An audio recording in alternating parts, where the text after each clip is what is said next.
तो आपकी SSC GD की परीक्षा की अगर बात करें तो 4 फरवरी से होना साथियों तय है। ये 100% साथियों 4 फरवरी से आपकी परीक्षाएं आरंभ हो जाएगी।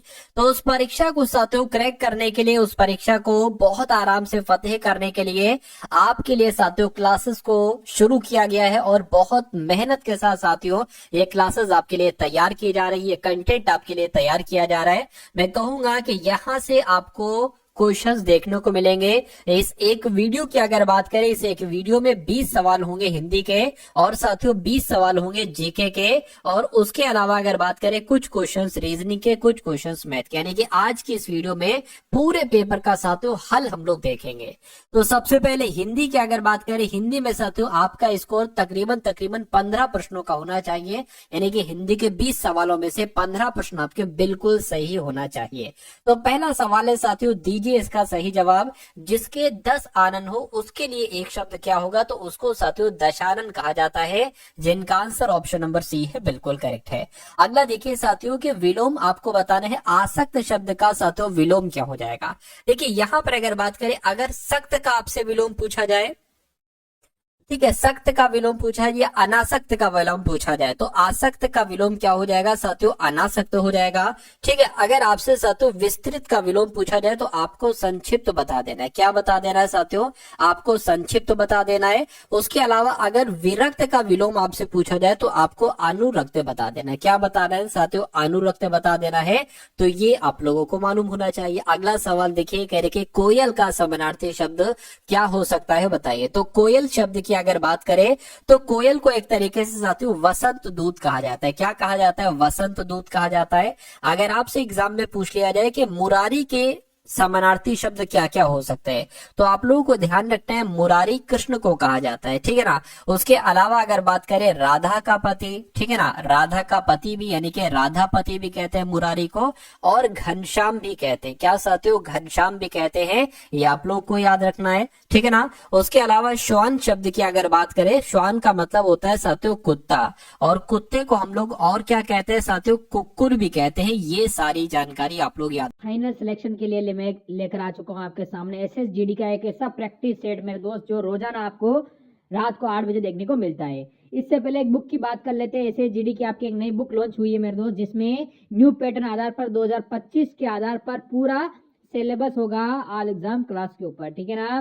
कैसे लेना है वो सारी चीजें इसमें मैं बताने वाला हूँ। पहले आप देखिए मेरे दोस्त, आपको मैं बता दूं, इसमें प्रैक्टिस सेट में आपको मेरे मित्र मात्र 49 में आपको 15 प्रैक्टिस सेट मिलने वाले हैं। इसमें मात्र 49 में जिस पीडीएफ आप जो बुक लोगे आप 200 पड़ेगी, वही मात्र आप व्हाट्सएप नंबर आपको दिए, इस पर मैसेज कर दीजिए, ये इस बुक की पूरी पीडीएफ आपको मिल जाएगी। तो अगले नंबर का सवाल देखिए, निम्नलिखित में से अशुद्ध वर्तनी आपको बताना है। कौन से शब्द की अशुद्ध वर्तनी है, बताइए। देखिए ज्योतिषी यहाँ पर सही लिखा हुआ है, ये लिखा हुआ है साथियों डार ढीची, ये लिखा है ताज्जुब, ताज्जुब भी सही लिखा है, और दशहरा भी यहाँ पर सही लिखा हुआ है।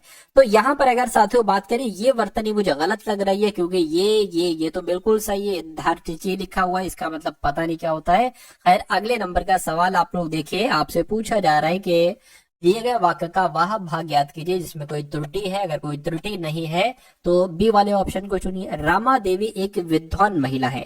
तो यहाँ पर अगर बात करें, रमा देवी एक विद्वान नहीं आएगा, यहाँ पर क्या आना चाहिए साथियों? विदुषी महिला आना चाहिए। क्या एक तरीके से अगर यहाँ पर बात करते हैं, क्या आना चाहिए? विदुषी महिला यहाँ पर आना चाहिए। तो दिक्कत कहाँ पर है? दिक्कत यहाँ पर है। तो यही आपका क्या होगा? बिल्कुल सही जवाब हो जाएगा। साथियों जैसा आपका पेपर आया था 2024 के फरवरी महीने में आपका पेपर हुआ था ना, तो उससे ये समझ लीजिए जैसा लेवल आया था, जिस टाइप के क्वेश्चंस आए थे, वैसे ही क्वेश्चंस आएंगे इस बार भी 2025 में जो आपका एग्जाम होगा 4 फरवरी से। तो आपको बिल्कुल भी साथियों घबराने की जरूरत नहीं है। उसी लेवल के अकॉर्डिंग साथियों मैं ये क्लासेस ले रहा हूं। अगर आप इन क्लासेस को लेते हैं तो आपका एग्जाम साथियों बहुत बढ़िया हो जाएगा, ये मैं आपसे कहूंगा। चलिए तो शुद्ध वर्तनी वाले शब्द का चयन कीजिए। तो कौन से शब्द की वर्तनी आपको साथियों बिल्कुल सही लग रही है? यहाँ पर बेकारी लिखा हुआ है, ओदशी लिखा हुआ है, सच्चे लिखा हुआ है। मैं कहूंगा कारीगर यहाँ पर शब्द जो लिखा हुआ है ये बिल्कुल करेक्ट लिखा हुआ है। अगला देखिए, ठीक परिणाम देने वाला, इसके लिए एक शब्द क्या हो सकता है बताइए। तो ठीक परिणाम देने वाले के लिए साथियों क्या कह सकते हैं, फलदायी कह सकते हैं। सही जवाब आपका ऑप्शन नंबर सी हो जाएगा। ये सुखांत लिखा हुआ है, जिसका मतलब क्या होता है साथियों, इसका मतलब होता है जिसका अंत सुखमय हो। क्या, अगर आपसे ऐसे करके पूछ ले कि जिसका अंत सुखमय हो, क्या जिसका अंत सुखमय हो, उसके लिए एक शब्द क्या होगा, तो आपको सुखांत बता देना है।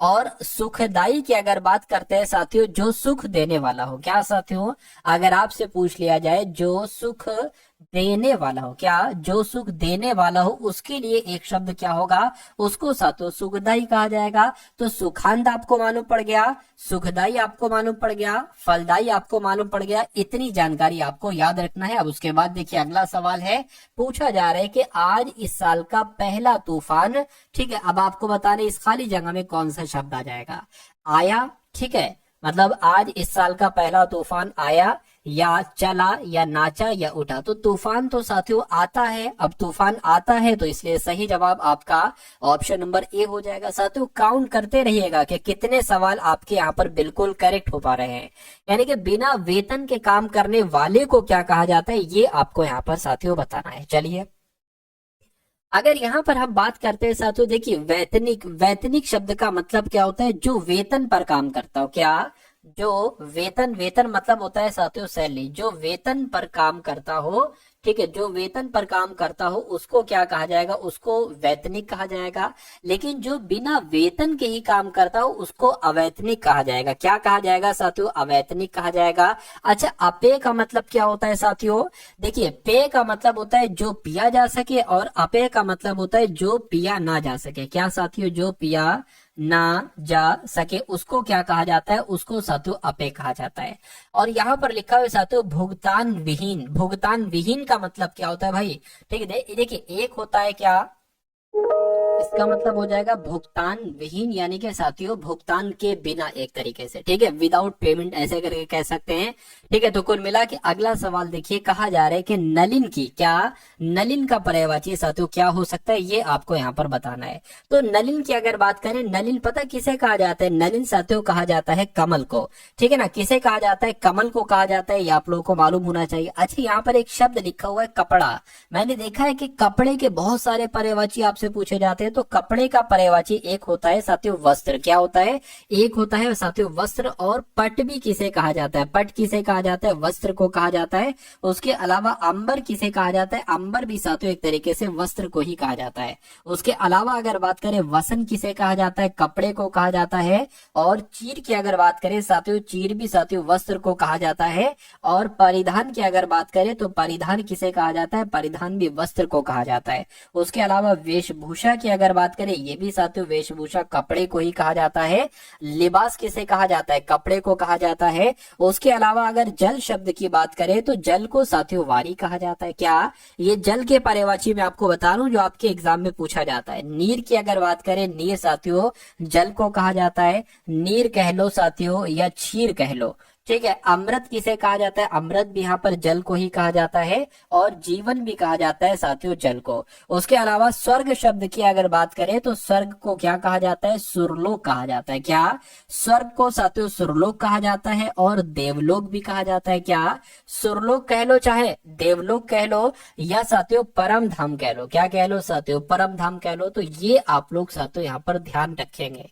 अब उसके बाद देखिए अगला सवाल है, कह रहे कि कांटों पर लौटना, इस मुहावरे का मतलब क्या होता है। तो संकट में डालना नहीं, बाधा दूर करना नहीं, बेचैन होना। बिल्कुल, कांटों पर लौटना यानी कि साथियों बेचैन होना, ये आपका जो होगा वो बिल्कुल सही जवाब हो जाएगा। चलिए उसके बाद देखिए अगला सवाल है, कह रहे कि विलोम आपको बताना है, किस शब्द का, सहित शब्द का आपको यहाँ पर विलोम पूछा जा रहा है, मुझे बताइए।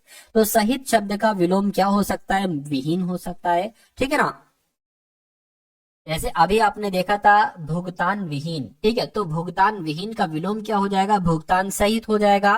ठीक है, तो ये जानकारी साथियों आप लोगों को यहाँ पर मालूम होना चाहिए। अगला सवाल देखिए, कह रहे कि पांव उखाड़ना, इसका मतलब क्या होता है। तो पांव उखाड़ने का मतलब क्या होता है, हराकर भाग जाना, ठीक है। उसके बाद कह रहे कि आत्मसमर्पण करना। पाँव उखाड़ने का मतलब तो साथियों आत्मसमर्पण करना नहीं होगा, घायल होना भी नहीं होगा, ये भी नहीं होगा। तो कहीं ना कहीं आंसर आपका जो जाएगा वो ऑप्शन नंबर ए के साथ ही जाएगा। अगला सवाल देखिए, कह रहे कि दिए गए वाक्य के किस भाग में त्रुटि है। तो आपको त्रुटि बताना है साथियों कि इस ग्रंथ की ऐतिहासिकता अत्यंत संदिग्ध है। तो यहाँ पर ऐतिहासिकता गलत लिखी हुई है। क्या होना चाहिए था साथियों, ऐतिहासिकता होना चाहिए था। क्या, ऐतिहासिकता साथियों यहाँ पर होना चाहिए था। तो कुल मिला के दिक्कत कहाँ पर है, दिक्कत यहाँ पर है, त्रुटि यहाँ पर है। तो यही आपका साथियों बिल्कुल करेक्ट आंसर हो जाएगा। अगला सवाल देखिए, आपसे पूछा जा रहा है कि दिए गए वाक्यांश के लिए एक शब्द आपको बताना है, किसी के पीछे पीछे चलने वाले को साथियों क्या कहा जाता है। तो किसी के पीछे पीछे चलने वाले को साथियों क्या कहा जाता है, अनुकरणीय कहा जाता है। तो मैं कहूंगा अनुकरणीय तो नहीं कहा जाता है, क्योंकि एक तरीके से अनुकरण करने योग्य। क्या, इसका मतलब क्या हो जाएगा साथियों, जो अनुकरण, क्या साथियों, अनुकरण करने योग्य की अगर बात करें, इसके लिए साथियों एक शब्द हो जाएगा। ठीक है, तो अनुकरणीय का मतलब क्या हो जाएगा, अनुकरण करने योग्य। सवाल आपसे ऐसे पूछा जाएगा, अनुकरण करने योग्य वाक्य के लिए एक शब्द क्या होगा, तो अनुकरणीय आपको बताना है। सहचर की अगर बात करें साथियों, साथ चलने वाले को क्या कहा जाता है। क्या, साथ चलने वाले के लिए एक शब्द क्या होगा, तो सहचर होगा। अनुज की अगर बात करें साथियों, छोटा भाई होता है अनुज, क्या होता है, छोटा भाई होता है। और अनुगामी शब्द की अगर हम बात करते हैं तो साथियों किसी के पीछे पीछे चलने वाले को क्या कहा जाता है, अनुगामी कहा जाता है। तो जिनका आंसर ऑप्शन नंबर डी था, मैं कहूंगा आंसर आपका बिल्कुल करेक्ट था। अब उसके बाद देखिए, कह रहे आपको शुद्ध वर्तनी बताना है, यानी कि तिरस्कार कैसे लिखा जाता है, ऐसे तो नहीं, ऐसे भी नहीं साथियों, तिरस्कार जैसे ऑप्शन नंबर सी में लिखा हुआ है ऐसे लिखा जाता है। उसके बाद देखिए, कह रहे गिरी का पर्यायवाची साथियों यहाँ पर क्या हो सकता है, बताइए। अब यहाँ पर आकाश शब्द की बात की गई है, तो आकाश के पर्यायवाची आप लोग याद रखेंगे, आकाश को कहा जाता है साथियों आसमान। क्या, आकाश की अगर बात करें साथियों, आकाश को आसमान कहा जाता है। उसके अलावा साथियों गगन कहा जाता है। क्या, अगर आकाश की बात करें तो आकाश को गगन कहा जाता है। अच्छा, मंडल भी कहा जाता है, मैं कहूंगा बिल्कुल, आकाश को साथियों मंडल भी कहा जाता है। आकाश को साथियों व्योम भी कहा जाता है, ठीक है ना, व्योम भी कहा जाता है। और आकाश को यहाँ पर शून्य भी कहा जाता है। उसके अलावा धरती शब्द की अगर बात करें तो धरती के भी बहुत सारे पर्यायवाची आपसे पूछे जाते हैं, जैसे कि धरती को साथियों पृथ्वी कहा जाता है, धरती को साथियों धरा कहा जाता है, धरती को भू कहा जाता है और धरती को भूमि कहा जाता है। क्या, भू कहा जाता है और भूमि कहा जाता है। धरती को धरती भी कहते हैं और धरती को धरणी भी कहते हैं, ये आपको मालूम होना चाहिए। अच्छा, उसके अलावा धरती की अगर बात करें तो साथियों एक तरीके से वसुंधरा भी कहा जाता है। क्या, धरती को साथियों वसुंधरा भी कहा जाता है। पर्वत के भी बहुत सारे पर्यायवाची आपसे पूछे जाते हैं, तो पर्वत को क्या कहा जाता है, पर्वत को शिखर कहा जाता है। क्या साथियों, पर्वत को यहाँ पर शिखर कहा जाता है, पर्वत को पहाड़ कहा जाता है। क्या, पर्वत को पहाड़ कहा जाता है, पर्वत को साथियों नग कहा जाता है। ठीक है, ये सारी जानकारी आपको मालूम होना चाहिए।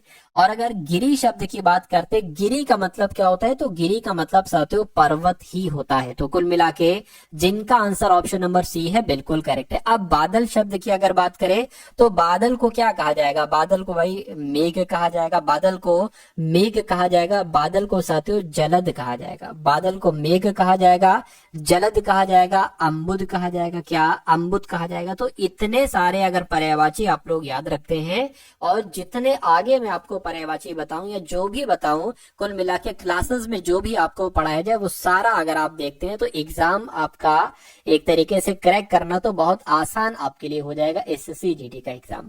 चलिए अब बात करते हैं कि मालिन ने माला गंध लिया, तो इसमें कोई त्रुटि है, तो आपको बताने के त्रुटि है, तो त्रुटि कहां पर है। देखिए, मालिन ने माला गूंद लिया, क्या होना चाहिए साथियों, गूंद लिया ये होता है। ठीक है, तो ये कुल मिला के गलत हो जाएगा। तो ये गलत हो जाएगा, कहां पर लिखा हुआ है, ऑप्शन नंबर डी में लिखा हुआ है, जिसे त्याग देना उचित हो। इसके लिए साथियों एक शब्द यहाँ पर क्या हो सकता है, देखिए त्याज्य शब्द की अगर हम बात करते हैं तो त्याज्य का मतलब होता है जिसे त्याग देना उचित हो, उसके लिए एक शब्द यहाँ पर त्याज्य हो जाएगा। ठीक है, वांछनीय शब्द की अगर हम बात करते हैं, चाहने के योग्य, क्या अगर कोई साथियों चाहने के योग्य है, क्या चाहने, ठीक है, ये चाहने के योग्य है, तो उसके लिए एक शब्द क्या हो सकता है, उसको वांछनीय कहा जाएगा।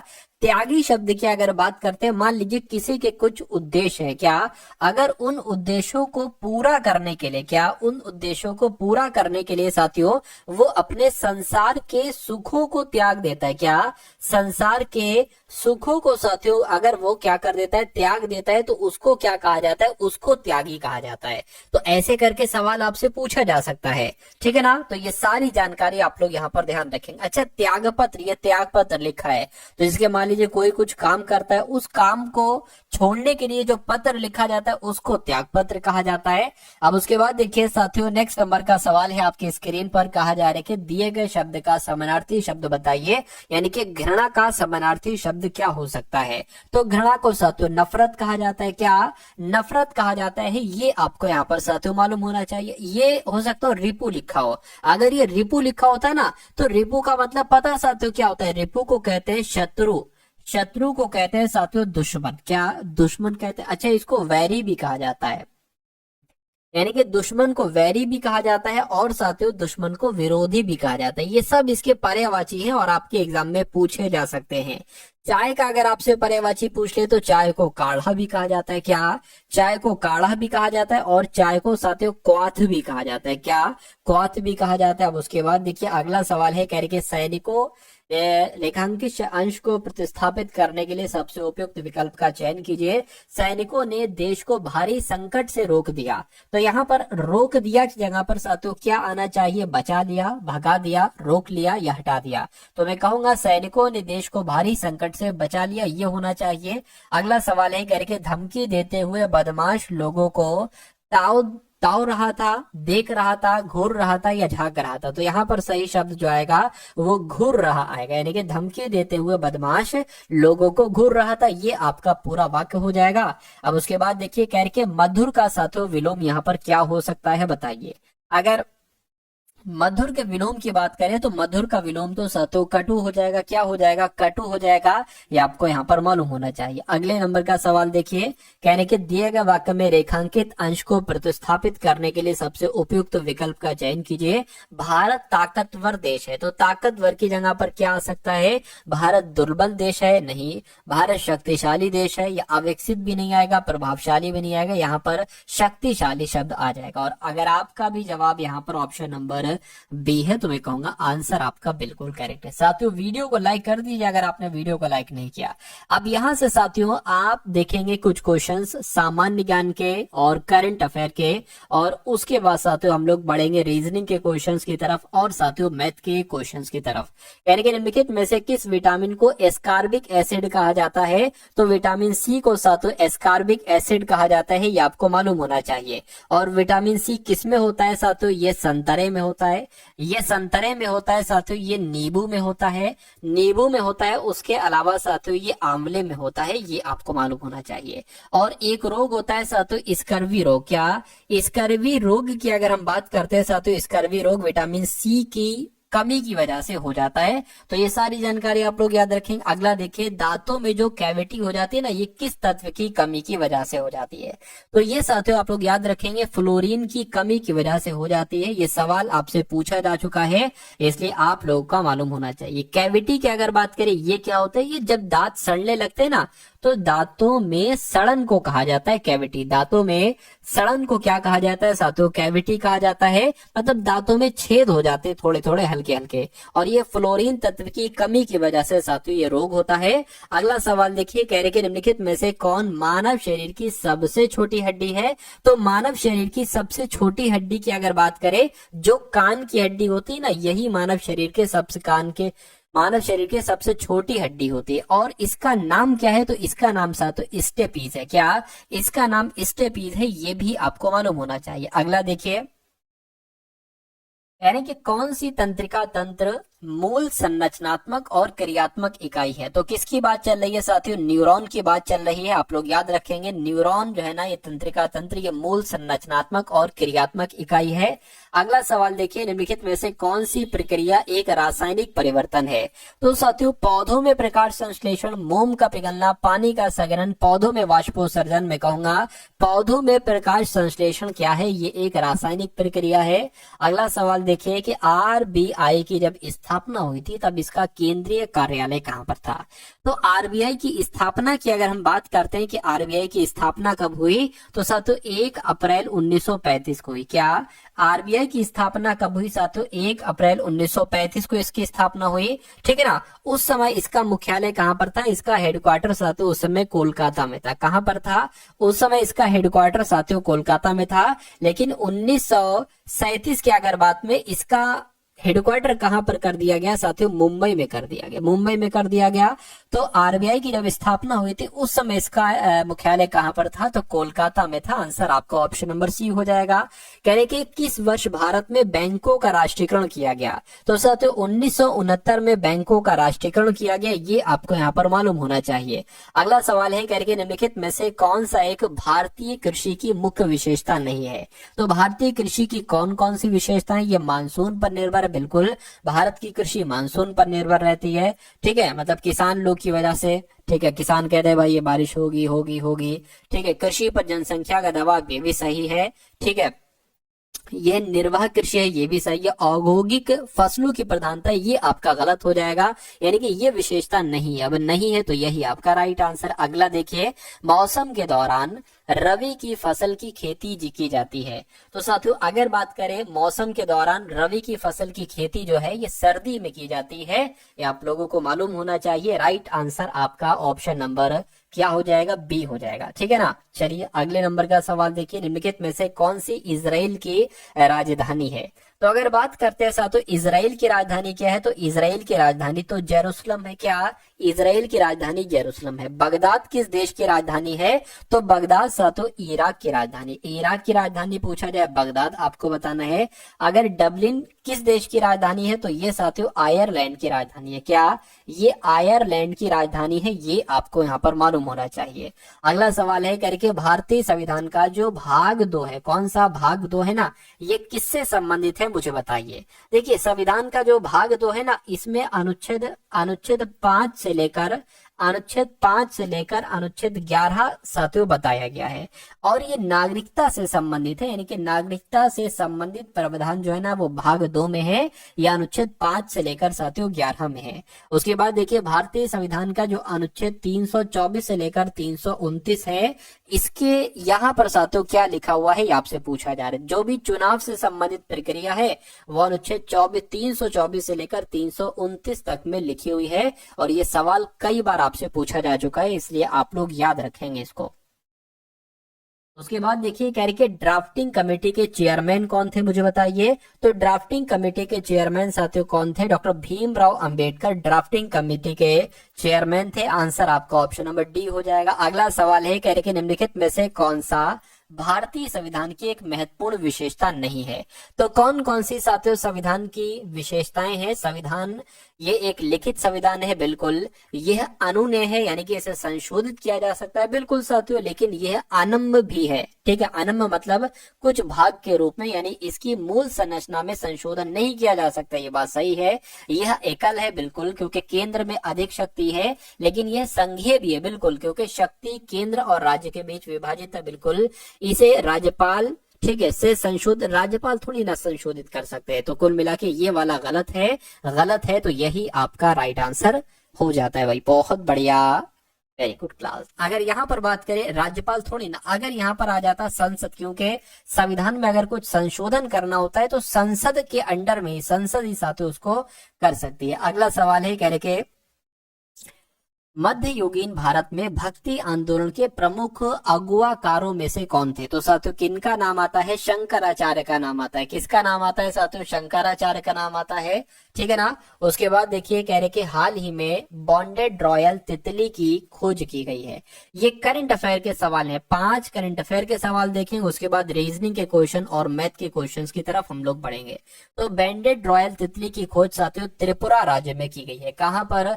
त्रिपुरा राज्य में की गई है। उसके बाद देखिए कहने के इंडस फूड 2025 प्रदर्शनी का आयोजन कहां पर किया जाएगा? तो ये साथियों ग्रेटर नोएडा में किया जाएगा, ये भी आप लोग याद रखेंगे।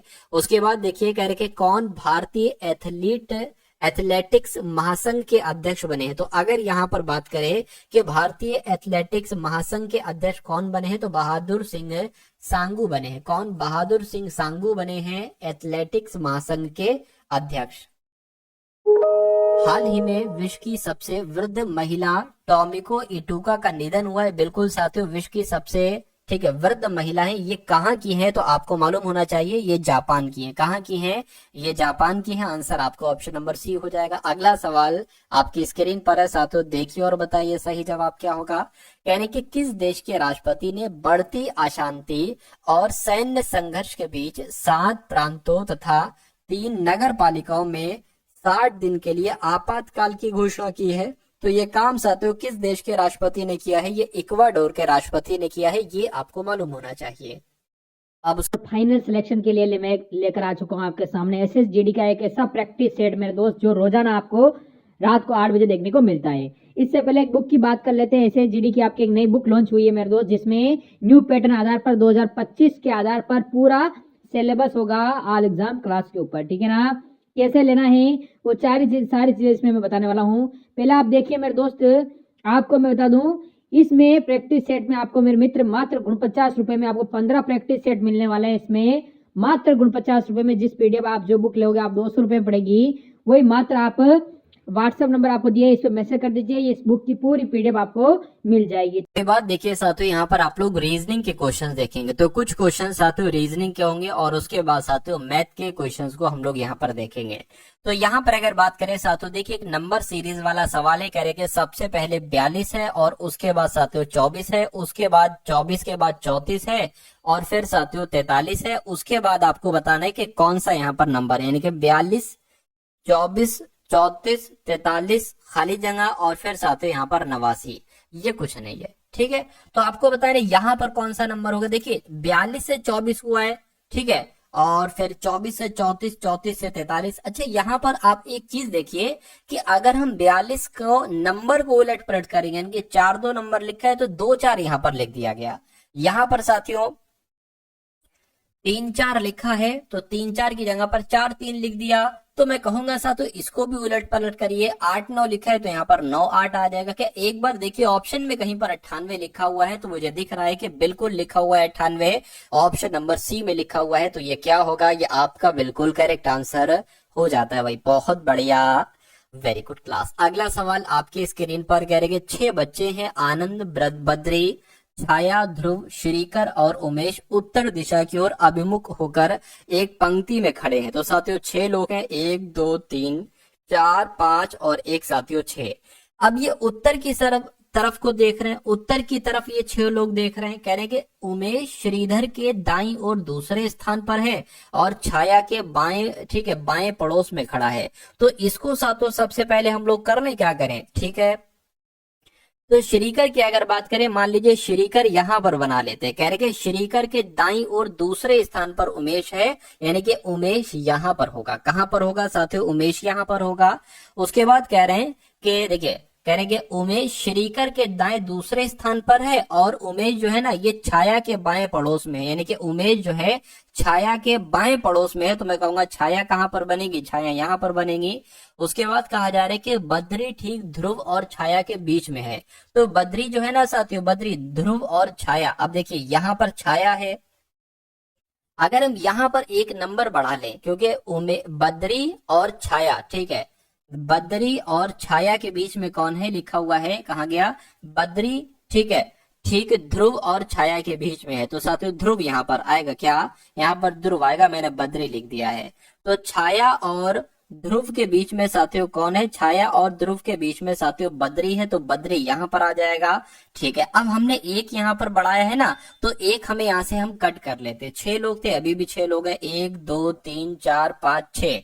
अब 6 लोग थे, 5 हो चुके हैं, एक बचा है। कौन बचा है? आनंद बचा है, उसको नहीं लिखा है, तो जाहिर सी बात है आनंद आपका यहां पर आ जाएगा। तो सवाल में पूछा जा रहा है कि बद्री ठीक ध्रुव और छाया के बीच में है, ठीक है, बद्री, ठीक है, बद्री जो है ना ध्रुव और छाया के बीच में हो गया। ध्रुव के बाएं चौथे स्थान पर कौन है? तो ध्रुव यहाँ पर है, ध्रुव के बाएं चौथे स्थान पर कौन होगा साथियों? एक तरीके से 1, 2, 3, 4 आनंद होगा। तो आनंद आपका यहाँ पर बिल्कुल करेक्ट आंसर हो जाता है भाई। बहुत बढ़िया, वेरी गुड क्लास। उस विकल्प का चयन करें जो तीसरी संख्या से उसी प्रकार संबंधित है जिस प्रकार दूसरी संख्या पहली संख्या से संबंधित है। यहाँ पर साथियों देखा गया है कि 144 जो है ना ये 14 से बना है, 14 से 144 बना है। तो आपको बताना है साथियों किस नंबर से यहाँ पर 81 बन सकता है, किस नंबर से।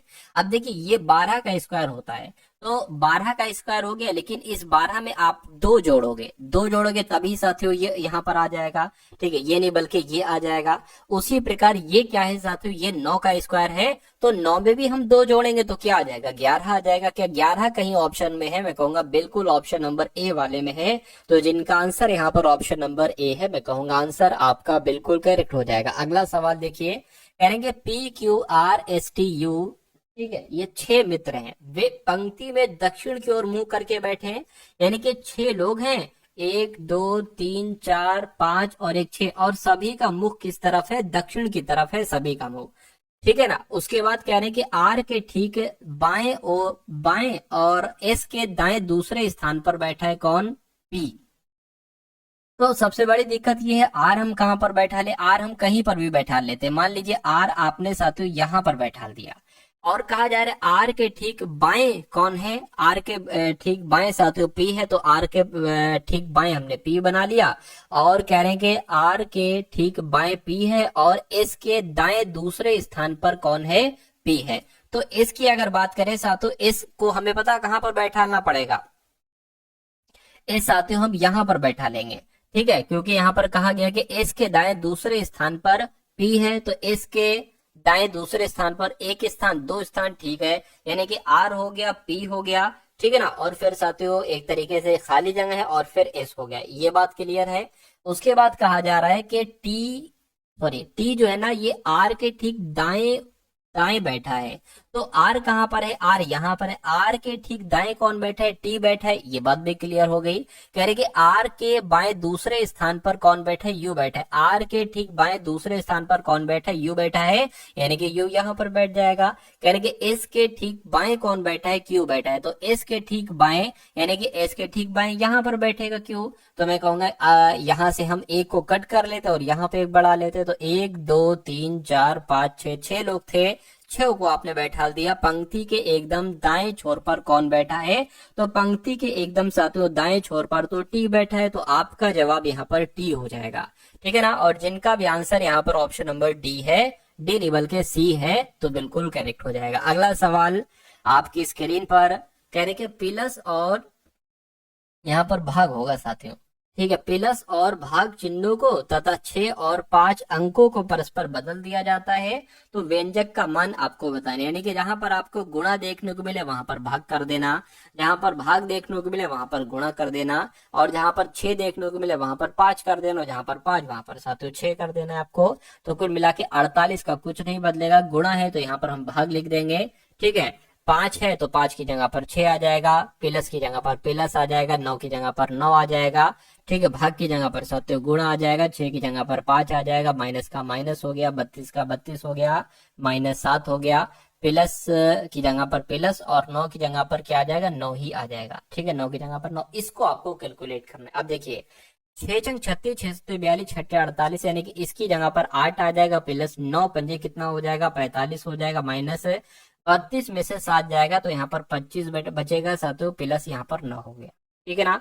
अब इन दोनों को अगर साथियों जोड़े तो कितना आ जाएगा, 53 आ जाएगा। 53 माइनस 25 प्लस 9, तो 53 में से अगर 25 आप घटाते हो तो कितना बचता है साथियों, ठीक है ना, कितना बच जाएगा साथियों, एक तरीके से 13 में से 5 जाएगा तो 8 हो जाएगा, 28 बच जाएगा।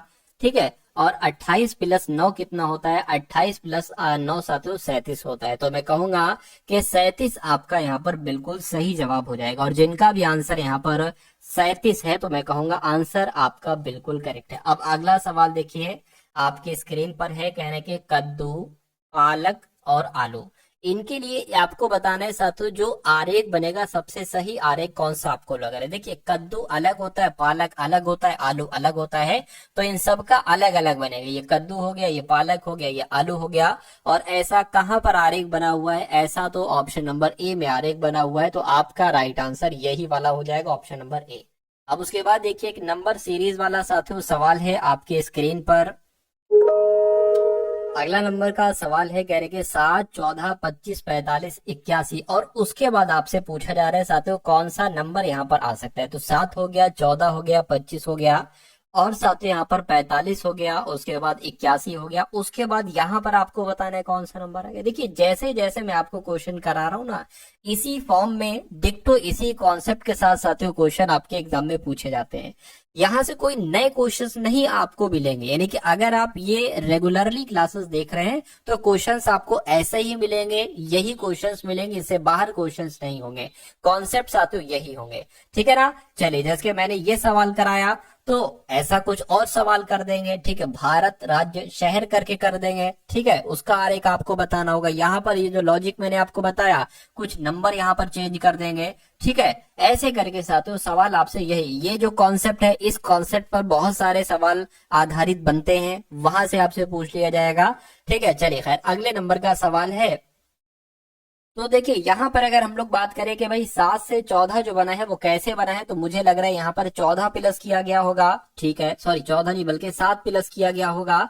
उसके बाद 14 से यहाँ पर 25 बना है तो यहाँ पर 11 प्लस किया गया है, और 25 से यहाँ पर 45 हुआ है तो साथियों 20 प्लस किया गया है, और 45 से यहाँ पर 81 हुआ है तो मैं कहूंगा 36 प्लस किया गया है, ठीक है ना। उसके बाद 81 से साथियों यहाँ पर क्या प्लस किया जाए, ये आपसे कुल मिला के यहाँ पर पूछा जा रहा है। चलिए अब देखिए यहाँ पर 7 और 11, 20, 36, अगर हम 7 से 11 बनाए तो साथियों मैं कहूंगा यहाँ पर 4 प्लस करना होगा। 11 से अगर हम 20 बनाए तो यहाँ पर 9 प्लस करना होगा। 20 से अगर हम 36 बनाए तो 16 प्लस करना होगा। आप यहाँ पर एक चीज ये देखिए कि ये 2 का स्क्वायर है, ये 3 का स्क्वायर है, ये 4 का स्क्वायर है, तो यहाँ पर 5 का स्क्वायर आ जाएगा, ठीक है। यहाँ पर 5 का स्क्वायर यानी कि 25 आ जाएगा। तो यहाँ पर कौन सा नंबर आ जाएगा, जैसे कि 20, 16, 36 हुआ तो 36 और 25 है, 36 और 25 तो 61 हो जाएगा। यानी कि 81 में 61 जब प्लस करोगे तो ये वाला नंबर आपको प्राप्त होगा। तो 1 और 1 2 और 8 और 6 14, यानी कि 142 यहाँ पर आ गया। अगर 142 ऑप्शन में भी है तो ये हमारा बिल्कुल करेक्ट आंसर हो जाएगा, और यहाँ पर आप लोग देख पा रहे हैं कि 142 ऑप्शन में भी है। अगला सवाल आपकी स्क्रीन पर कह रहे कि LOC के MMFG NKIC OILY, इसके बाद आपको बताने के अगले कौन से 4 लेटर साथियों यहाँ पर आ सकते हैं, बताइए। तो यहाँ पर अगर बात करें साथियों, देखिए L से ये M हुआ यानी कि 1 बढ़ाया गया है, M से यहाँ पर N हुआ ये 1 बढ़ाया गया है, N से यहाँ पर O हुआ है तो 1 बढ़ाया गया। अरे भाई 1 बढ़ा दोगे तो P आ जाएगा, P यहाँ पर भी, यहाँ पर भी, यहाँ पर भी, यहाँ पर भी है। O से साथियों M हुआ है, अब यहाँ पर 2 घटाया गया है। M से यहाँ पर K हुआ है, 2 घटाया गया है। K से यहाँ पर I हुआ है, 2 घटाया गया है। तो I से साथियों जब आप 2 घटाओगे तो यहाँ पर G आ जाएगा, ठीक है। तो PG कहाँ पर है, PG यहाँ पर है, यहाँ पर है, यानी कि ये आंसर नहीं हो सकता, ये आंसर नहीं हो सकता। अब देखिए ये O वाला चेक करना यानी कि तीसरा वाला चेक करना बेकार है, दोनों में सेम है। O यहाँ पर भी है, O यहाँ पर, आप ये वाला चेक करिए। K से साथियों G हुआ है यानी कि यहाँ पर 4 घटाया गया है, और G से यहाँ पर साथियों C हुआ, यहाँ पर भी 4 घटाया गया है, और C से Y हुआ है 4 घटाया गया है। तो Y जो कि 25 पर आते इसमें अगर 4 घटाएंगे तो 21 आ जाएगा, और 21 पर साथियों U आता है। तो ये V वाला नहीं होगा, U वाला होगा, यानी कि PGOU यहाँ पर आपका बिल्कुल करेक्ट आंसर हो जाएगा। उसके बाद देखिए अगले नंबर का साथियों सवाल है, कहा जा रहा है कि एक निश्चित कूट भाषा में TERMATOLOGY को साथियों 10 लिखा जाता है, MAXIMU को 6 लिखा जाता है। तो उसी प्रकार आपको बताना है कि NOCTURNAL को क्या लिखा जा सकता है। फटाफट साथियों आप लोग बता दीजिए। अच्छा, कभी भी आपको ऐसा सवाल दिखे ना कि एक लंबा चौड़ा वर्ड आपको दे दिया जाए और कोई एक नंबर लिखा हो, कुछ भी नंबर 7, 8, 4 कोई भी नंबर, उसके बाद फिर से आपको साथियों एक बड़ा सा वर्ड एक शब्द दे दिया जाए, ठीक है, किसी जो मतलब मीनिंग हो जिसका, और उसके बाद साथियों कोई नंबर हो, तो आपके दिमाग में ये जरूर आना चाहिए कि कहीं नंबर ऑफ लेटर्स को तो काउंट नहीं किया गया, यानी कि 1 2 3 4 5 6 7 8 9 10 11, लेकिन ये तो 11 हो रहे हैं, यहाँ पर 10 लिखा है, ठीक है। 1 2 3 4 5 6 7, तो यहाँ पर 7 हो रहे हैं, ये 6 लिखा है, यानी कि कुल मिला के टोटल में से 1 घटाना होगा। तो इसको काउंट करिए, 1 2 3 4 5 6 7 8 9, 9 हुआ, एक घटाएंगे तो 8 आ जाएगा। क्या 8 कहीं ऑप्शन में लिखा हुआ है? बिल्कुल लिखा हुआ है, ऑप्शन नंबर बी में लिखा हुआ है। तो जिनका आंसर मेरे आंसर से पहले था उन सभी का आंसर बिल्कुल करेक्ट हो जाएगा भाई। अगला देखिए, कह रहे कि आर से सटा हुआ कौन सा है। देखिए बहुत अच्छा सवाल है। अब यहां से कई सारे सवाल बन सकते हैं। यहां से आपसे ये भी पूछा जा सकता था कि टी का विपरीत क्या होगा। तो अगर टी का विपरीत पूछा जाता है तो टी का विपरीत एक छोड़ के आर हो जाएगा, टी का विपरीत आर हो जाएगा। अब बचा एस का विपरीत पूछा जाता तो क्यू बताते, एस का विपरीत साथियों क्या हो जाएगा? क्यू हो जाएगा। अब बचा यू का विपरीत हो जाएगा पी, और पी का विपरीत हो जाएगा साथियों यू। ये तो एक टाइप का क्वेश्चन बनता है, लेकिन जो बढ़िया यहाँ पर जो एक अलग कॉन्सेप्ट साथियों यहाँ पर है, कहने कि आर जब निम्नांकित आकृति को मोड़कर एक बॉक्स बनाया जाता है तो कौन सा पृष्ठ आर से सटा हुआ नहीं होगा। आर से सटा हुआ नहीं होगा, ये आपको बताना है। अब देखिए आर यहां पर है, आर से सटा हुआ क्यू भी हो सकता है, क्यू तो है ही, पी भी हो सकता है, ठीक है, एस भी हो सकता है, टी भी। आर से सटा हुआ वही नहीं हो सकता है जो आर का विपरीत होगा, और आर का विपरीत क्या है साथियों? यहाँ पर टी है। आर का विपरीत टी है, तो जाहिर सी बात है ये सटा हुआ नहीं है, क्योंकि अगर आर ऊपर है तो टी नीचे होगा, अगर टी ऊपर है तो आर नीचे होगा। तो मैं कहूंगा कि टी आपका यहाँ पर बिल्कुल करेक्ट आंसर हो जाएगा। अगला सवाल है, कह रहे हैं साथियों 38 से जैसे यहाँ पर 6, यानी कि कह सकते हैं 6 से जैसे 38 बनाया गया है, उसी प्रकार आपको बताना है कि किस नंबर से यहाँ पर 83 बनाया जा सकता है। फटाफट आप लोग यहाँ पर बता दीजिए। अब ये तो मुझे साथियों 6 का स्क्वायर लग रहा है, और ये मुझे 9 का स्क्वायर लग रहा है। बस इसमें भी 2 बढ़ा दिया गया है, इसमें मतलब 36 प्लस 2, और इसमें भी 81 प्लस 2। तो मैं कहूंगा जैसे यहाँ पर 6 लिखा है वैसे यहाँ पर 9 लिखा होगा, तो 9 आपका यहाँ पर बिल्कुल सही जवाब हो जाएगा। अगला सवाल है, कह रहे कि गर्म का संबंध ठंडे से है, ठीक है, उसी प्रकार भारी का संबंध किससे होगा? भाई भारी का संबंध तो हल्के से होगा, किससे? हल्के से होगा, इसलिए राइट आंसर आपका बी हो जाता है। अगला सवाल देखिए, कहा जा रहा है कि आर ए एम पी को क्या लिखा जाता है? 3 6 1 1 3 3 2 लिखा जाता है, और उसी कूट भाषा में डी ई एल को क्या लिखा जा सकता है? बस ये देखिए, यहाँ पर कॉन्सेप्ट आपको पहचानना है कि आखिर इसमें लॉजिक क्या लगा है। देखिए यहाँ पर मुझे इतना पता है कि आर 18 पर होता है, लेकिन यहाँ पर 36 लिखा है, यानी कि 18 का दुगना 36 होता है। ए 1 पर होता है तो यहाँ पर 1 लिखा है, ठीक है। एम होता है 13 पर तो यहाँ पर 13 लिखा हुआ है, ठीक है। एम होता है 16 पर, लेकिन यहाँ पर 16 का डबल 36 लिखा हुआ है, यानी कि पहला वाला डबल करना है और आखिर वाला डबल करना है। यानी कि डी का डबल क्या होता है साथियों? 8 होता है तो 8 आ जाएगा। ए का 5 होता है, 5 आएगा। एल का 12 होता है, लेकिन इस अंत वाले एल का डबल आएगा, 12 12 दूना 24, यानी कि 85 12 24 कहां पर लिखा हुआ है? 85 12 24 तो ऑप्शन नंबर सी में लिखा हुआ है। तो ये क्या होगा? ये आपका बिल्कुल करेक्ट आंसर हो जाता है भाई। बहुत बढ़िया, वेरी गुड क्लास। अगला सवाल देखिए, अगला सवाल देखिए, कहा जा रहा है कि एक परिवार में 7 व्यक्ति हैं। अभय मोनू का पुत्र है, निकुंज अंजलि का पुत्र है, मेघा और श्रेया राकेश की पुत्रियां हैं। राकेश की शादी अंजलि से हुई है, मोनू की शादी श्रेया से हुई है। अभय का राकेश से क्या संबंध है? यानी कि राकेश क्या कहेगा अभय को? तो ये सवाल कठिन लग रहा होगा, लेकिन अभी मैं इसको आपके लिए बहुत आसान बना देता हूं। पहले कहा गया है 7 लोग हैं, ठीक है। पहली लाइन में कहा गया है कि मोनू का पुत्र कौन है? अभय है। तो मान लीजिए साथियों मोनू आपके ये हो गए, और मोनू का पुत्र कौन है? मोनू का पुत्र अभय है, तो पुत्र नीचे आ जाएगा, ठीक है, मतलब पुत्र जो होगा वो नीचे आएगा, ठीक है। यहाँ पर क्या हो जाएगा? अभय हो जाएगा। तो मोनू का पुत्र कौन हो गया साथियों? अभय हो गया। उसके अब यहाँ पर एक काम ये करिए कि अभय और मोनू यहाँ पर है, आप एक ऐसी लाइन ढूंढिए जहां पर अभय और मोनू लिखा हो। यहाँ पर अभय मोनू लिखा है नहीं, यहाँ पर भी नहीं लिखा है। अभय मोनू यहाँ पर भी नहीं लिखा है, मोनू यहाँ पर आ गया। अब देखिए कह रहे कि मोनू की शादी श्रेया से हुई है, यानी कि मोनू की पत्नी कौन है? मोनू की पत्नी साथियों श्रेया है, ठीक है। अब आप एक ऐसी लाइन ढूंढिए जिसमें से श्रेया मोनू अभय कोई ना कोई लिखा हो।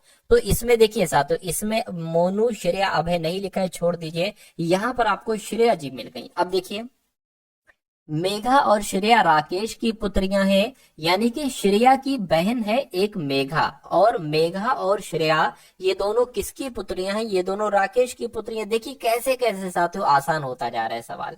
उसके बाद कह रहे हैं कि राकेश की शादी अंजलि से हुई है, यानी कि राकेश की पत्नी कौन है? अंजलि राकेश की पत्नी है। कहने का मतलब है अंजलि और राकेश पति पत्नी है, और अंजलि और राकेश की दो पुत्रियां हैं, मेघा और श्रेया। और श्रेया के पति का नाम है मोनू, और मोनू का बेटा है अभय, यानी कि श्रेया और मोनू का बेटा है अभय। उसके बाद कहा जा रहा है कि राकेश की शादी अंजलि से हुई हो गया, मोनू की शादी श्रेया से हुई हो गया, अभय का राकेश से क्या संबंध है? यानी कि राकेश क्या कहेगा अभय को? तो राकेश कहां पर, राकेश क्या कहेगा साथियों? राकेश का क्या कहेगा अभय को? तो ये तो देखिए इसके, ये बेटी हुई, बेटी का बेटे को क्या कहा जाता है? तो बेटी के बेटे को साथियों नाती कहा जाता है। नाती कहा जाता है, तो नाती ऑप्शन नंबर बी में लिखा हुआ है, तो ये आपका बिल्कुल करेक्ट आंसर हो जाता है। अब उसके बाद साथियों यहाँ पर आप लोग देखेंगे मैथ के क्वेश्चंस। तो मैथ का पहला सवाल है, कहा जा रहा है कि वो बड़ी से बड़ी संख्या बताइए जो 2880, 6525 और 8307 से पूरी तरीके से विभाजित हो जाए। तो वो कौन सी संख्या होगी? देखिए यहाँ पर बड़ी से बड़ी संख्या कही गई है ना, तो हम सबसे बड़ी संख्या से स्टार्टिंग करेंगे, यानी कि 11 से साथियों स्टार्टिंग करेंगे, ठीक है ना। चलिए, तो अगर यहाँ पर साथियों हम लोग बात करते हैं, देखिए अगर हम इसको 11 से कट करें, क्या 11 से कट होगी? 11 दूना 22 हो जाएगा, ठीक है, और 6 यानी कि 68 हो जाएगा, 11 6 66 हो जाएगा, ठीक है। तो 2 बचेगा जो कि 20 11 से कटता नहीं है, तो ये आंसर नहीं हो सकता। 9 की बात करें अब साथियों, 9 को इससे एक बार कट कर लीजिए, ठीक है, 9 3 27 हो जाएगा, एक जाएगा, 9 दूना 18, 0 कट गया। इसकी बात करें तो साथियों 9 5 45, 9, ठीक है, 9 5 45, 9 7 63 हो गया, और 2 जाएगा 22 हो गया, 9 दूना 18 हो गया, 4 जाएगा, 9 5 45, ये भी कट हो गया। इसकी बात करें 9 से 9 निम 81, 2 जाएगा, 9 दूना 18, 2 जाएगा, 9 3 27, ये भी कट हो गया। यानी कि वो बड़ी से बड़ी संख्या 9 है जो 2880, 6525 और 8307 से पूरी तरीके से विभाजित हो जाएगा। अब उसके बाद देखिए अगले नंबर का सवाल है, कहा जा रहा है कि गुरुप्रीत एक दुकान पर गई और उसने एक सोफा खरीदा, उसे इस पर 20% की छूट मिली। ये क्वेश्चन बहुत शानदार है, ठीक है, 20% की छूट मिली, यदि उसे 30% की छूट मिलती तो 1000 रुपए और वो बचा पाती। उसने सोफा कितने रुपए में खरीदा, ये आपसे पूछा जा रहा है। कुल मिला के क्रय मूल्य आपसे पूछा जा रहा है। मान लीजिए गुरप्रीत एक दुकान पर गई और उसने सोफा खरीदा 100 रुपए पर। कितने रुपए में? 100 रुपए में साथियों उसने सोफा खरीदा। अब इस 100 रुपए में उसको 20% की छूट दी गई, यानी कि साथियों 20% की छूट दी गई, तो साथियों 80% में उसको मिला, तो ये कितना हो जाएगा? ठीक है, एक तरीके से बात करें, इस 0 से ये 0 कैंसिल हो गया, 8x बटे 10, ठीक है। उसको जो सोफा मिला वो इतने रुपए में मिला। उसके बाद कहेंगे यदि उसे 30% की छूट मिलती, यानी कि अगर 100 रुपए में उसने ठीक है दुकान पर गए, उसने एक सोफा खरीदा, ठीक है, अगर 1 रुपए पर उसको 30% की छूट मिलती, तो 1 रुपए पर अगर उसको 30% की छूट मिलती तो कितने पे मिलता? 0 0 7x, ठीक है, 7x बटे 10, ठीक है, तो इतने मिलती। तो कह रहे कि इनका अंतर जो है वो कितना है? वो 1000 है। तो इनका अंतर साथियों लिखा, निकाल दीजिए आके, इनका अंतर कितना हो जाएगा? एक तरीके से 7x हो जाएगा, ठीक है। तो 8x बटे 10 में से साथियों एक तरीके से बात करें 7x बटे 10, इनका अंतर करेंगे तो 1000 आएगा। यहाँ पर कहा गया है तो उसने सोफा कितने मूल्य में खरीदा होगा, यानी कि आपको कुल मिला के बताना है सोफा कितने रुपए में उसने खरीदा था। सोफा तो उसने 80% के 20% की छूट पर खरीदा था, यानी कि x गुणा 80 बटे 100 में। पहले x का मान निकालिए यहाँ से। अब ये 100 सेम है तो 100 हो गया, ठीक। 8x में से 7 जाएगा तो x बचेगा बराबर, ये क्या हो गया साथियों? 1000 हो गया। अब इसकी अगर बात करें, ये क्या हो गया? ये साथियों 10,000 यहाँ पर हो गया, 10,000 हो गया। अब अगर बात करें साथियों, देखिए ये 100 रुपए में आपको मिल गया। गुरप्रीत एक दुकान पर गए, उसने एक सोफा खरीदा और 20% की छूट पर खरीदा। ये तो एक x की वैल्यू है 10,000, लेकिन इसने 10,000 रुपए में थोड़ी ना इसको सोफा मिला था, इसने तो 20% की छूट पर सोफा खरीदा था, तो इसकी 20% छूट निकाल लीजिए, यानी कि 10,000 रुपए तो उस पर अंकित था, 20% छूट पर खरीदा था, यानी कि 80% में खरीदा होगा। 2 0 से एक ये 0, एक ये 0, 8 की 1000 से गुणा होगी तो 8000 आ जाएगा, यानी कि उसने सोफा 8000 रुपए का खरीदा होगा।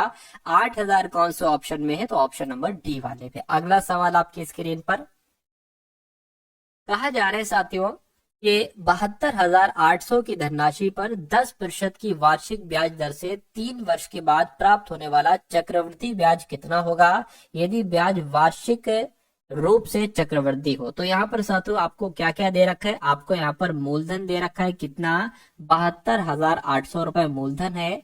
आपको दर दे रखी है साथियों 10% है। आपको समय दे रखा है साथियों 3 वर्ष है। आपसे यहाँ पर चक्रवृद्धि ब्याज पूछा जा रहा है, चक्रवृद्धि ब्याज पूछा जा रहा है। तो चक्रवृद्धि ब्याज निकालने का साथियों सूत्र क्या होता है मैं आपको बता देता हूँ। ठीक है, चक्रवृद्धि ब्याज निकालने का सूत्र एक तरीके से क्या होता है, ये चक्रवृद्धि ब्याज है। ठीक है, CI बराबर P, ठीक है, 1+R, ठीक है, अपॉन 100 की पावर T और -1, बस -1 लग जाता है। तो इसको साथियों आप सॉल्व कर लीजिए इसको। P की वैल्यू क्या है, 72,800 है, तो 72,800 यहाँ पर आ गई।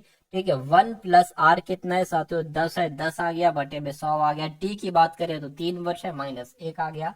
अब इस 0 से ये 0 कैंसिल हो गया, 10 से कम 10 और 11, 11/10 हो गया, होल ऑफ क्यूब हो गया, -1 हो गया और गुणा में 72,800 हो गया। ठीक है, अब 72,800 यहाँ पर हो गया। अब देखिए 11 का क्यूब कितना हो सकता है, तो साथियों 1331 होता है, बटे 10 का क्यूब कितना हो सकता है, तो 1000 हो सकता है, -1 है। अब 72,800, ठीक है, गुणा, अब देखिए इस एक की गुणा एक मान सकते हैं कि नीचे इस 1000 की गुणा इससे होगी, यानी कि 1331 -1000 और बटे में 1000 हो जाएगा। तो जब 1331 में से 1000 घटेगा तो कितना बचेगा, 331 बचेगा और बटे में क्या है साथ 1000 यहाँ पर आ जाएगा। अब इन 2 जीरो से ये आपके 2 जीरो कैंसिल हो जाएंगे। इसको अगर कट करूं 5 से, 5 दूना 10 और 5 से कम 5 और ये 22 हो जाएगा, 5 चौक 20। ठीक है, ये नहीं कटेगा भाई, 5 से नहीं कटेगा। तो इसको एक तरीके से यहाँ पर बात करें, इसको थोड़ा अच्छे तरीके से यहाँ पर लिख लेते हैं, 728 है गुणा 331 और बटे साथियों यहाँ पर तो कुछ नहीं है, सिर्फ 10 है। क्या है साथियों, 10 है। तो आप एक काम ये कर सकते हो, क्या इसको 2 से कट कर लीजिए, 5 दूना 2 पंजे 10 हो जाएगा, 2 से कट करेंगे, 2 3 6 हो गया, 2 छंग 12, 2 चौक 8 हो गया। अब यहाँ पर 5 आ गया है। अब एक काम करिए, इसको कट कर लीजिए। ठीक है, 5 छंग 30 हो गया, ये फिर 31 हो जाएगा, 5 छंग 30 हो गया। ठीक है, पॉइंट लगाएंगे, 0 बढ़ाएंगे, 5 दूना 10 हो गया। यानी कि आपको करना है साथियों 364 की गुणा 66.2 से, बस ये करना है। मैं इसको कैलकुलेटर की मदद से करा लेता हूं कि 364 की गुणा अगर 6 यानी कि 66.2 से करें तो कितना आ जाएगा, तो साथियों 24,096.8 आ जाएगा। तो 24,096.8 कहां पर लिखा हुआ है, ऑप्शन नंबर डी में लिखा हुआ है। तो ये क्या होगा साथियों, ये आपका बिल्कुल करेक्ट आंसर हो जाता है भाई। बहुत बढ़िया, वेरी गुड क्लास। अब अगले नंबर का सवाल देखिए, आपकी स्क्रीन पर है। कहा जा रहा है कि एक व्यक्ति ने अपने बेटों यानी कि ए बी सी के बीच में, यानी कि उसके 3 बेटे हैं, उसने इन तीनों के बीच में 45,000 रुपए और 18,000 रुपए की 2 अलग अलग राशियां बांटी। यानी कि ये 45,000 इन तीनों के बीच बांटे और ये 18,000 फिर से इन तीनों के बीच बांटे। यानी कि 45,000 की पहली राशि जो बांटी वो 3:7:5, ये अनुपात है इसके बीच में, क्या है साथियों, अनुपात है। ठीक है, इस अनुपात में बांटे और जो 18,000 रुपए की राशि है वो 2:4:2:3 इस अनुपात में बांटे। तो ये बात आपको साथियों समझ में आ गई, बिल्कुल समझ में आ गई। ठीक है, तो कह रहे हैं कि ए और सी को मिली राशियों का अंतर क्या है। तो पहले ए और सी की राशि निकाल लीजिए, फिर अंतर भी निकाल लेंगे। ठीक है ना।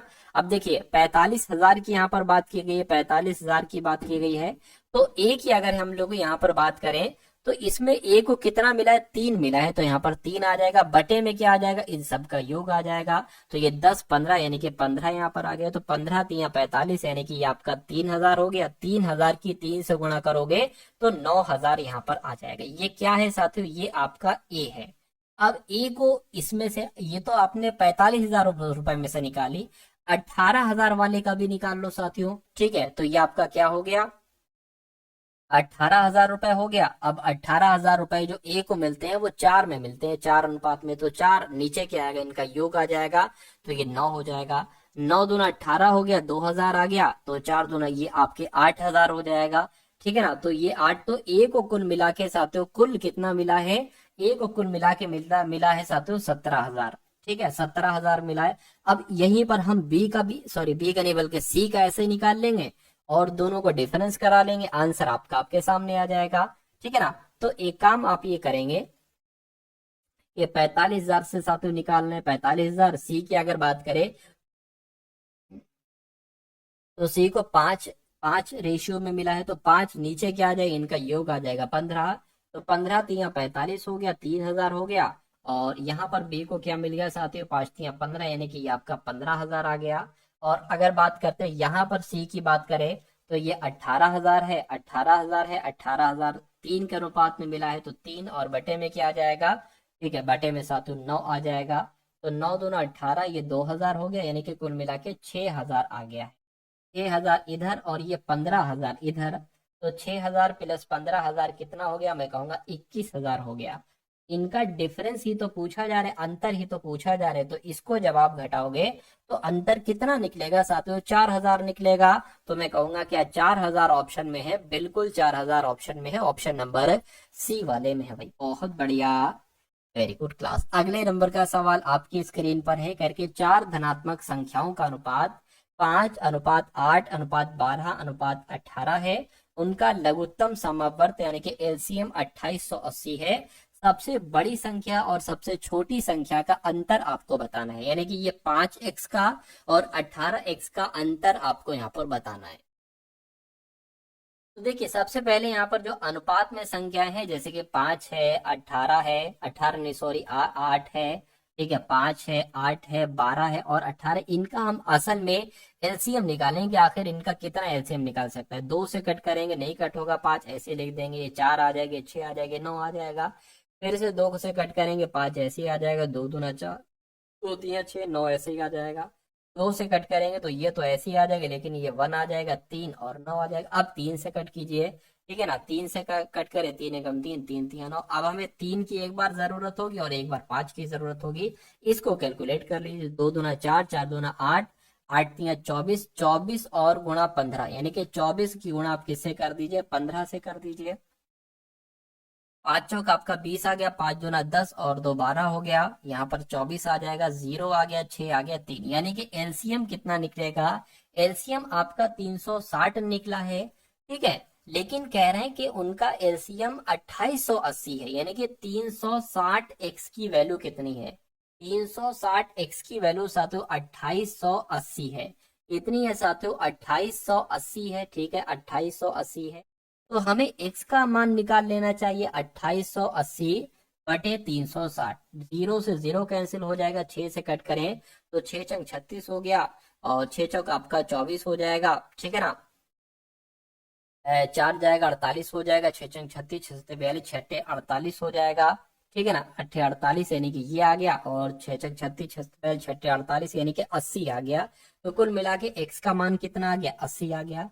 तो अब कह रहे, अब तो हम देखिए ये है 5x, ये है 8x, ये है 12x, ये है 18x। आपसे कहा गया था सबसे बड़ी संख्या जो कि साथियों 18x है, ठीक है ना।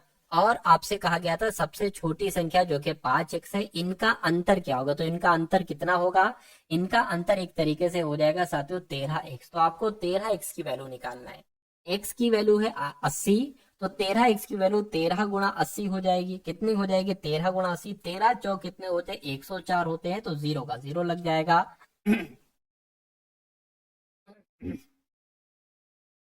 80 आया है, ये यहाँ पर क्या किया, क्योंकि यहाँ पर 104 है, 104 तो आपका आंसर हो जाएगा, ठीक है। अच्छा, यहाँ पर 0 से 0 कैंसिल हो चुका है ना, ये 0 0 कैंसिल हो गया है, तो ये 8 आएगा सिर्फ, तो 13 8 104 हो जाएगा, 104 साथियों ऑप्शन नंबर बी में लिखा हुआ है। अगला सवाल देखिए, और आज के इस वीडियो का ये अंतिम सवाल है। कह रहे कि एक परिवार की मासिक आय और खर्च का अनुपात 14:11 है, यानी कि अगर कोई परिवार कमाता है 14 तो खर्च कर देता है 11। यदि परिवार की मासिक बचत 13,500, अच्छा यहाँ पर बचत जो कही जा रही है ना, 14 में से 11 जाएगा तो 3x बचेगा, यानी कि 3 बचेगा, तो 3x क्या हो जाएगी, उसकी बचत हो जाएगी। लेकिन यहाँ पर कह रहे हैं कि बचत उसकी 13,500, यानी कि 3x की वैल्यू है 13,500। तो x की वैल्यू क्या हो जाएगी साथियों, 13,500 बटे 3 आ जाएगी। इसको कैलकुलेट कीजिए, 13 3 चौक 12, 3 पंजे 15 यानी कि 4500 आया। तो परिवार की मासिक आय कितनी होगी, x बराबर आ चुका है 4500।